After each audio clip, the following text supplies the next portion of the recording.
नमस्कार। आज हम एक बहुत ही खूबसूरत वैदिक कहानी में गोता लगाने वाले हैं। एक ऐसी कहानी जो हमें बताती है कि कैसे कैसे कभी-कभी जिंदगी का सबसे बड़ा राज एक भूली हुई आवाज में छिपा होता है। तो चलिए इस कहानी की शुरुआत ही एक सवाल से करते हैं। सोचिए जरा, क्या होगा अगर ये धरती ही अपना गीत गाना भूल जाए। कहानी हमें ले चलती है एक प्राचीन राज्य कुरुज्योति में। एक ऐसी जगह जो सालों साल मतलब सोने जैसी लहलहाती फसलों के लिए जानी जाती थी। लेकिन फिर एक मौसम ऐसा आया जब सब कुछ एकदम ठहर सा गया। एक अजीब सी खामोशी छा गई। हवाओं की वो जानी पहचानी सरगोशी बंद हो गई। आसमान में बादल भी मानो जम से गए थे।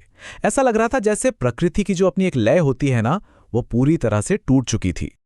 और सबसे ज्यादा चिंता की बात तो ये थी कि खेतों में जो अनाज के दाने थे उन्होंने उगने से ही मना कर दिया।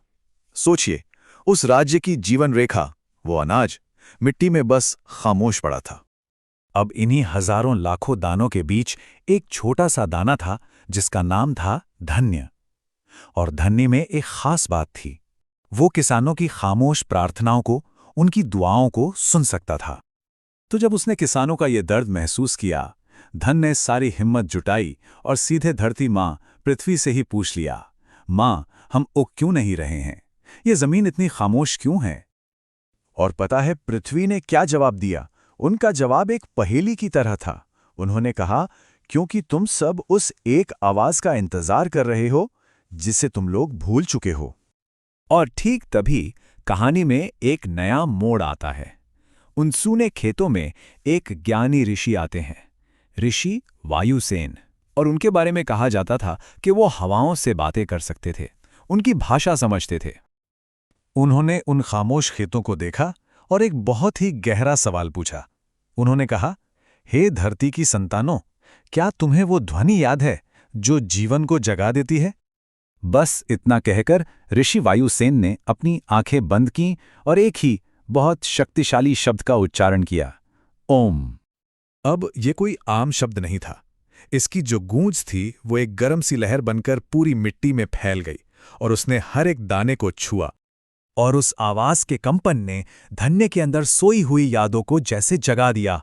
उसे सब याद आने लगा। उसे याद आया वो प्राचीन नाद जो पूरी सृष्टि की रचना करता है, वो स्पंदन जो बीजों को धरती से बाहर बुलाता है, और वो आदिम गूंज जो हम सबको, हर जीव को एक दूसरे से जोड़ती है।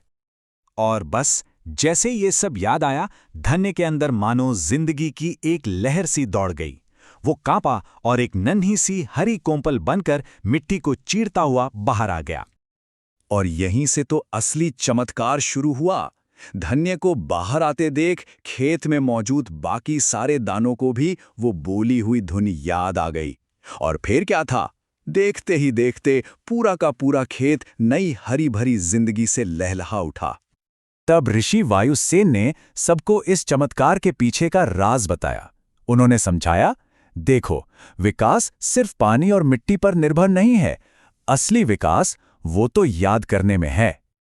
उन्होंने अपनी बात को और साफ करते हुए कहा, जब तुम्हें ये याद रहता है कि तुम्हारी जड़ें कहाँ हैं, तुम असल में कहाँ से आए हो, तो तुम्हारा विकास अपने आप होता है, बिल्कुल स्वाभाविक रूप से।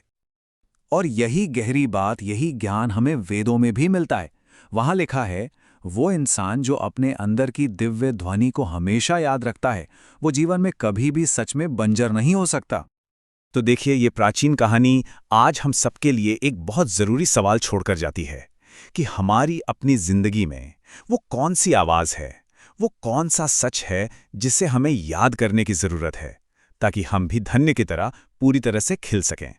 अगर इस कहानी की गूंज आपके दिल तक पहुंची हो तो इसे लाइक और शेयर ज़रूर करें, और हमारे साथ जुड़े रहने के लिए सब्सक्राइब करें।